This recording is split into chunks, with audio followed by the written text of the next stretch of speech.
ഇന്നലെ ഒരു കോൺഗ്രസ് നേതാവ് പറഞ്ഞു, അല്ല, രാജീവ് ചന്ദ്രശേഖരന് കേരള രാഷ്ട്രം അറിയില്ല, രാജീവ് ചന്ദ്രശേഖരന് മലയാളം അറിയില്ല, അതുകൊണ്ട് ഞങ്ങൾ ന്യായീകരിക്കുന്നത് അദ്ദേഹത്തിന് മനസ്സിലായിട്ടില്ല. അപ്പോൾ ഞാൻ ഇന്ന് പറയാൻ ആഗ്രഹിക്കുന്നത്, നിങ്ങളെല്ലാവരോടൊപ്പം, നിങ്ങൾ മുമ്പിലും മാധ്യമക്കാരോടും പറഞ്ഞു, അത് ശരിയാണ്.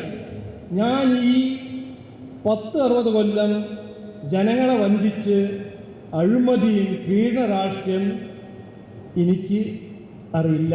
അത് കോൺഗ്രസിൻ്റെ രാഷ്ട്രീയമാണ്, അത് CPM-ൻ്റെ രാഷ്ട്രീയമാണ്. ഞാൻ അറിയുന്നത് വികസനത്തിൻ്റെ രാഷ്ട്രീയമാണ്. ഞാൻ ഒരു അവസരങ്ങളും തൊഴിലും നിക്ഷേപം അറിയുന്ന രാഷ്ട്രീയമാണ്. ഞങ്ങൾ BJP ചെയ്യുന്ന രാഷ്ട്രീയം. ജനങ്ങളെ സേവിക്കാനും ജനങ്ങൾക്ക് വേണ്ടി പ്രവർത്തിക്കുന്ന രാഷ്ട്രീയമാണ് ഞങ്ങൾ അറിയുന്നത്. അപ്പോൾ കോൺഗ്രസ്സുകാർ രാജീവ് ചന്ദ്രശേഖർ കേരള രാഷ്ട്രീയം അറിയില്ല എന്ന് പറയുമ്പോൾ അവർ 100% കറക്റ്റാണ്. അതെനിക്ക് പഠിക്കാൻ ഒരു ആഗ്രഹമില്ല. അവർ വേണമെങ്കിൽ പ്രിയങ്ക ഗാന്ധി വാഡ്രയോ രാഹുൽ ഗാന്ധിയെ പഠിപ്പിച്ചോട്ടെ.